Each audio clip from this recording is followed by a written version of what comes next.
What black market did kids at your school run?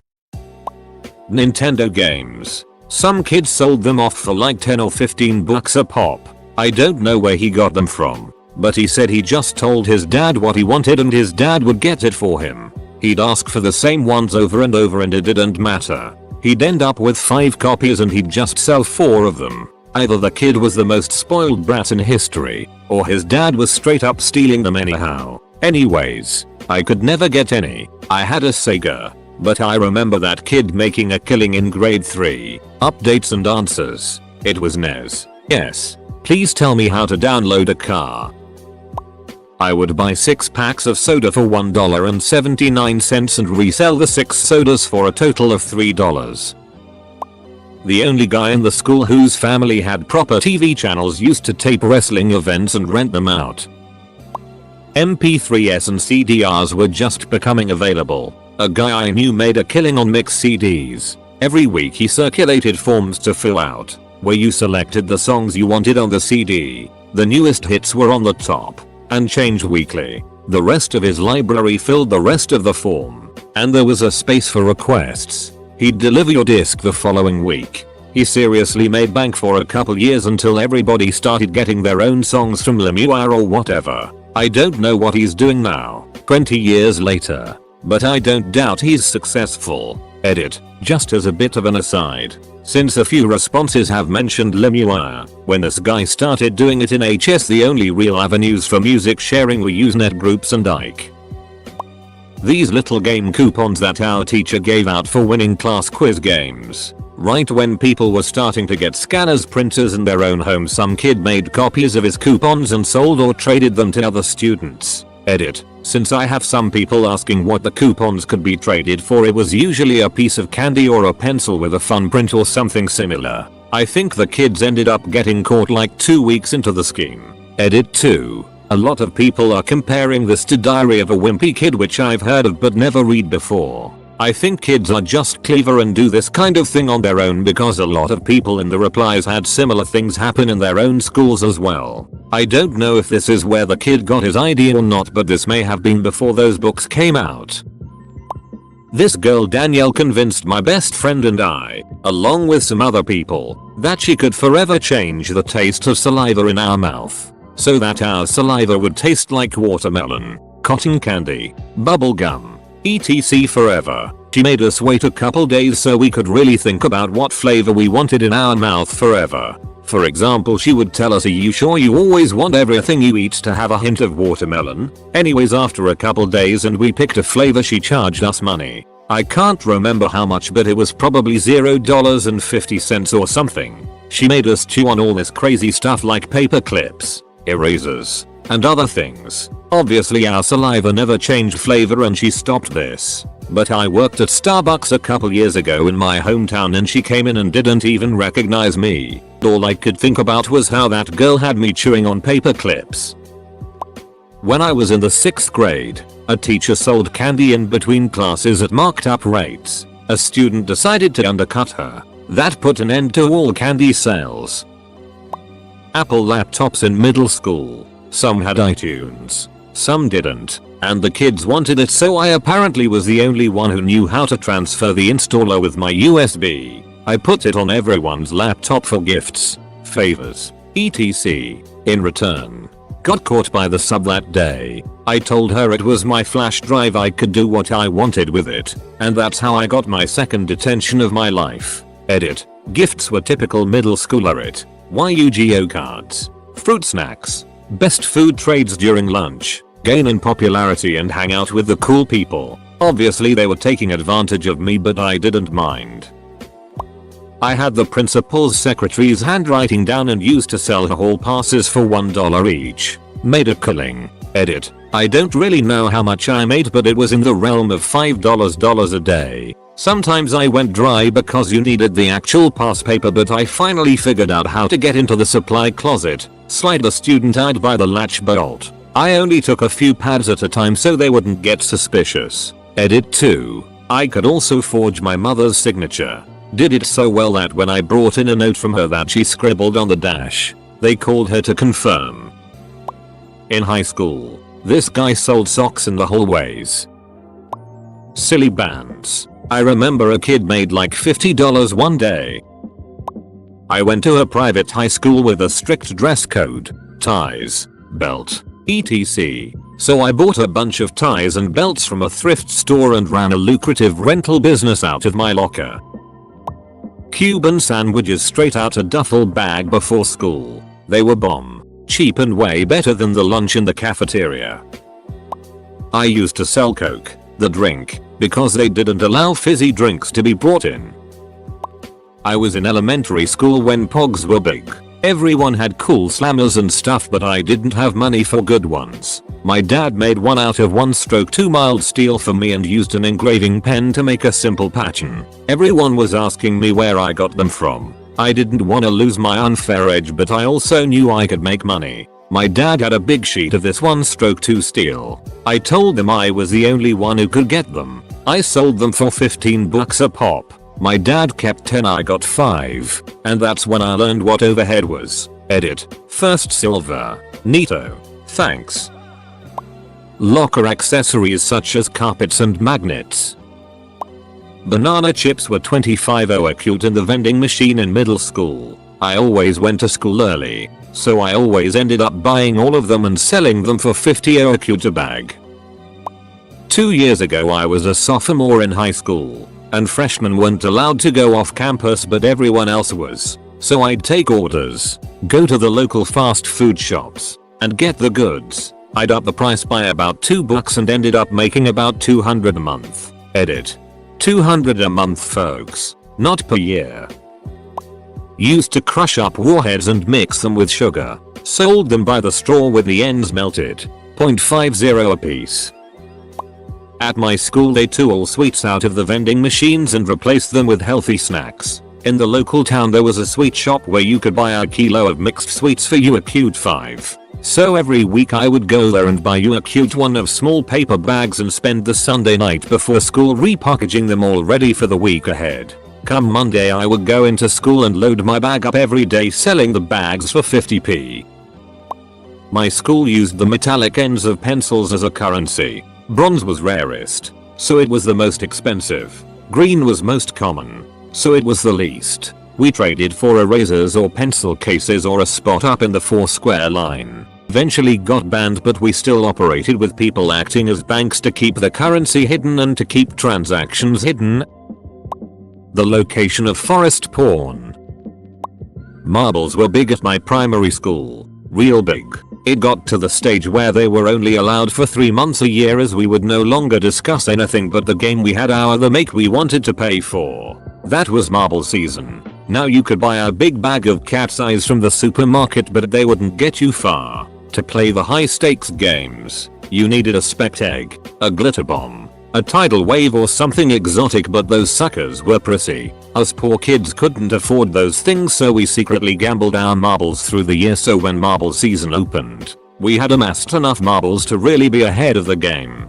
Being caught with marbles outside of marble season was bad. Real bad. One kid got 5 strokes of the cane. This being so, it was a big risk to hide in the shadows of the trees and sling those little glass balls about. Not only did it hone your skills for the season start, but you got good at taking the shot and then acting nonchalant. Marbles were currency. You could trade lunches with them or buy time on playground equipment. There was a good reason they banned marbles at my school. We turned it into some sort of mafia. I have family in NY and would go visit a couple times a year back in high school. Every once in a while we'd visit Chinatown in Nick and I'd end up buying $100's worth of fake watches, Rolex, Tag, Gucci, etc. Return to school and sell them for double than what I paid for them. I lived in an area with a lot of retiree age people, a lot of which ended up raising their grandchildren. It really isn't a good area.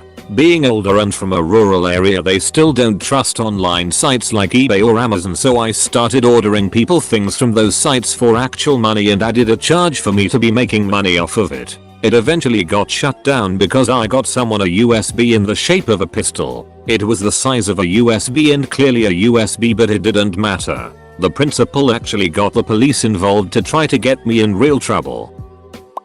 It's not anything bad, but we had a black market for food and another for birth control pills. Cinnamon toothpicks were all the rage in grammar school. I ran it. For a few spare years in elementary, books got banned in the classroom. Not blacklisted books, but literally books in general. They were far too distracting, even though most kids read when done with work, etc. I started smuggling books to school and peddling them out to kids. It started out innocently. I had loads of Hank the Cowdog books that I was super into, and I hid them in my desk, and I loaned them to close friends when asked. But soon, the entire class knew, and that spread to the school. I became a full-time book smuggler. I had a system where there was a 2-week borrowing limit, kept a log of who what book when, ran a teensy little library for myself, basically, and I made sure these kids were treating the books fairly. If anything came back damaged, they were banned from borrowing. Kept this up until middle school, which was considerably less totalitarian. Edits, spelling, sorry, mobile, edit 2. Thank you for the silver and gold. Holy crow, I'm about to hop off, but I'm glad some people got a genuine smile out of this. It's probably the only really interesting thing I've ever done, so this made my whole day. I hope everyone has a lovely one. In my primary school we had some disabled kids and they had these special crayons that wrote really well, so some kids would steal them and trade them for POC registered sign-on cards and random toys. I don't know if this counts, but me and my brother would take money to beat all the challenges in GoldenEye 0074 N64. So people got all the cheats. The invincibility challenge was the toughest. Some kids made a habit of stealing chalk when the teachers weren't looking. After a while they started selling it, charging more for longer and fresher sticks. It ended when someone eventually snitched on a buyer, which started a cascade of counter-snitching. Many pockets were emptied, some with chalk, but most of the dealers had hidden their chalk and got away with it. I know people at my school sold weed and pills and got busted. Like 20 people got expelled. Blow pops from Sam's Club, $0.25 each. Must have made a killing as a 5th grader. During elementary school in the 80s many candies weren't individually wrapped for resale in stores. Think Warheads etc. I bought bulk packs of candy, didn't matter what kind. Although atomic fireballs were my cash cow, I individually packed them, or maybe a couple to a pack depending on the candy. I used those tiny Ziplocs you see people use for drugs.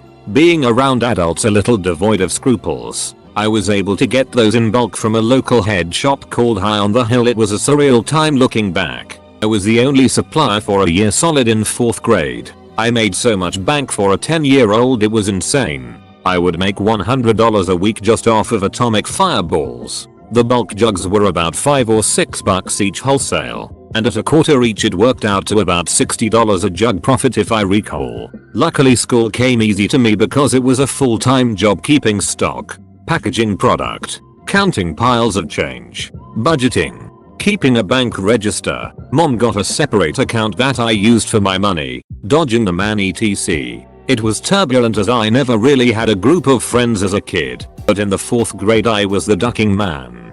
Going from having no real good friends and having my time divided by either being picked on or ignored, to becoming the belle of the ball was surreal. Even at that time I was able to realize what was going on. Their smiles were all fake, their interest was not in me, but rather what was in my bag any given day. Girls were not saying hello because they were being polite, or even the least bit interested in talking to me. They were just waiting their turn for their fix. That denim bag got more attention than I ever dreamed of. I was just along for the ride. I had laid the groundwork and provided the blueprint. When the 5th grade started there was competition, but they were weak. They would always sell out, or only buy enough to make a few bucks here and there, largely selling lollipops or pre-packed stuff, Hershey's Kisses, Bitter Honey or Tootsie Rolls, whatever they could grab at the store before school. It was amateur hour. They had made a mockery of something I took seriously as a 10-11-year-old can take something.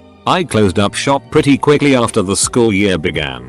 The fast life and fast money was over. The excitement wasn't there. The smiles weren't as big. Kids came to me as a last resort. They bought the popular kids completely out before looking my way. It was like flipping a switch. My first day without the bag I had a few kids ask if I was holding. But once word got around that I was out of the game, everything went back to normal. No friends. No conversation. No one to sit with at lunch or on the bus. No one interested. Fake or otherwise. It's the first time I had ever really witnessed the dynamic of being disingenuous. I had always been authentic. And after it was all over, I was happy to stay that way. I've never really recounted this time into words. As it turns out, I learned a lot of life lessons in the 4th grade. TL. Doctor, I peaked in 4th grade. They took out the pop machines in high school, so I started selling pop out of my backpack for $1 a can. I was a POC registered sign-on card smuggler. In 6th grade, my friend's dad overheard my friend and I talking about how much our POC registered sign-on cards were worth. He was shocked to learn some were worth $10-$20 a piece. He made the comment, shame they won't be worth that much when you go to sell them. That comment stuck with me, and a few days later I started selling my cards at school. I made a list of everything I had with prices next to them. I'd pass the list around during class and kids would meet up with me between classes to buy what they wanted. I was making crazy amounts of money for a middle schooler, and before long parents were complaining that their kids were skipping lunch because they were spending their lunch money on POC registered sign-on cards. So the school banned them. But I still had a good bit of inventory to move. I did all kinds of things to avoid getting caught. I hid cards in a box of crayons. I put a few sheets of sleeves in the middle of a binder full of legit notes. I even hollowed out an old textbook to hide all my cards. Despite getting searched 3-5 times over the next few weeks, my cards were never found and I was able to sell all of them before Christmas break. I ended up making close to $800 and was able to buy my entire immediate and extended family Christmas gifts with my own money for the first time. Once all the other kids learned how much money I had made, they were blown away and suddenly everyone was selling their cards. Problem was, no one was buying them anymore. TLDR. I started a one-kid POC registered sign-on card black market, smuggling them into school, and got out of the game right before the bubble burst. Warheads, remember those? Our school didn't have candy, so I started buying huge bags of pixie sticks and sold them for like $0.25 a piece. Then I got caught. This was middle school, so drugs and all that excluded. I used to deal in whiteboard markers for teachers in high school. One teacher had a tendency to hoard them, leaving none for other teachers. I would take markers from him and provide them to other teachers in need. While there was no formal payment, I was given a little bit more leniency at times, e.g., request to leave the classroom for a moment, etc. Once the marker would start squealing on the whiteboard because it was almost empty, I'd get teachers giving me a nod as if to say you got the goods. I'd then supply them with the marker color of their choosing, usually black. It was actually a lot of fun, and I never heard teachers talk about my systems or chastise me for taking markers. Slap bracelets. Small southern town with just a Walmart and 1 or 2 small clothing stores that carried them. Anyone who went out of town to do clothes shopping or because their parents worked there would come back with bracelets we couldn't get here. So a little black market popped up. Live fish. Some Asian kid would walk around school with a few live pet fish in his school bag and sell them. Pink eye. $5. In middle school, you could come to school with pink eye and make a lot of money off of kids who wanted to miss a test. Kid would just stick his finger in his own eye, and then in yours. I used to run a pro wrestling merch hustle when I was in middle school. I was obsessed and would sell figurines at an incredibly marked up price and use the proceeds to buy wrestling DVDs. There was this girl that used to sell candy bars at my school. Her mom would get the big packs of Sam's. She asked me to help her, and that's when business started booming. We were making $50 $100 a day just hustling in the hallways and in gym. Unfortunately she got caught and they shut us down. Me and my best friend sold packs of gum in middle school. We'd make around $30 a day and the teachers were going crazy trying to find where all the gum was coming from. As model students they never suspected us. Me and some friends had a pencil business and we would steal and sell pencils to everyone until the some of the kids in our group snitched, so we had to do it outside of school. In high school, drugs and illegal weapons. in elementary school. Sticks and random stuff they found. The swim team or something was selling these fundraiser lollipops and they were insanely popular. I found the website on the wrapper and discovered I could buy my own way cheaper. I could also buy only the popular flavors. So I had only the best flavors and I could undercut the actual fundraisers by a quarter. Still making over 100% profit. I quickly became a top seller and made bank until the copycats started popping up. I was the snack plug in my freshman year. Sold Little Debbie snacks and bottles of soda. Put this other kid out of business and he threatened to kill me during lunch. Told him he'd be doing me a favor. Weed and weed related edibles, vapes, painkillers, alcohol, and girls' locker room things were on sale under the bleachers of the soccer field. I know this because I was helping pick up trash and we found a bra next to pot brownies and a dollar bill. A friend of mine made glass candy with her mom of all different flavors that was ducking phenomenal. She sold it off for 50 cents a bag and made a killing for a good while. Made the mistake of bringing in a Jack Daniels flavored batch and some goody two shoes snitched her to the office claiming she was selling booze. In grade 2 we had a snowball store. You'd trade in cool snowballs for cool snowballs. Salt packets. We were hit hard by the Michelle Obama salt recession, and the enterprising kids were quick to buy restaurant salt packets in bulk and redistribute them under the table. $1 would get you enough salt for a whole week's worth of microwave pizzas. Pop rocks in the late 70s. Kid drove 40 miles from Alabama to Catholic school in Georgia and got M and L and doubled the price in GA. Sister Charles broke up the ring before we could find out if drinking Coke and eating Pop rocks blew up your stomach. Pencils for pencil fighting. The way it worked is one person would hold their pencil out grabbing both ends and then the other person would see if they could break the pencil with theirs by holding one end and then pulling the other end back, snapping it down on the other pencil. Silly bands. People used to sell them. They ended up being banned at the school IAIA. Elementary school folks. Sold firecrackers in middle school. Got busted and that was the mere beginning of my entrepreneurial streak until I sold weed in high school. Followed by speed in college. I'm in my 50s now and I'm still at it. I sell CBD products that I get at wholesale. Not black market but porn CDs. Weed were in circulation in my school. We made a website that started as us doing stupid prank phone calls and jackass stunts. It turned into a homework sharing and answers to tests and quizzes that people would steal later. Luckily I wasn't involved by that time but my friends weren't involved in graduation. Pokemon cards. We would hide under playground equipment and trade them because the teachers would take them if they saw them. So we always set up deals in class and created a whole Pokemon card trading network. I was the dirty magazine dealer when I was in middle school in the 80s. First I found my parents' porn stash. Boxes and boxes and boxes stashed.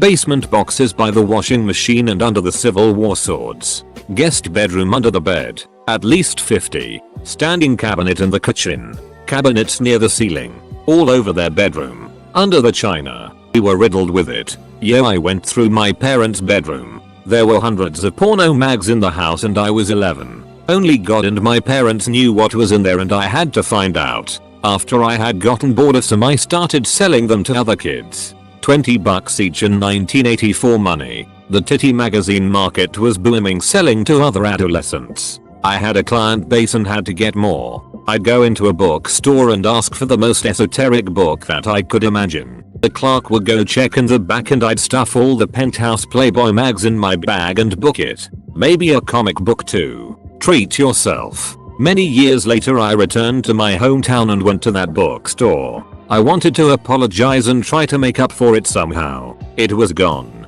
Sorry about that, Walden Books. We were boys and you had boobs. My mom won a year's supply of double stuffed Oreos. I sold them in Ziploc bags while in 4th grade to everyone I could. Even teachers. My mom thought my friends were eating them all. My school was an extremely conservative Christian boarding school. Things that were forbidden were, by no means a complete list, jeans, for girls, shorts, for everyone, candy, any sort of food in the dorms, cell phones, any form of gaming system, TV, movies, playing non-Christian songs on musical instruments, clothes made by popular brands, Arnf and Hollister etc. Naturally, there were a few students who started selling food, candy, and Arnf Hollister clothes. Why people bought these from them I don't know, but they made huge amounts of money. A lot of the kids at that school were rich doctors' kids, so there was plenty of money to go around. One guy sold a box of Altoids for $15. TL. Doctor, my high school was so strict that the black market was people paying ridiculous amounts of money for food and snacks.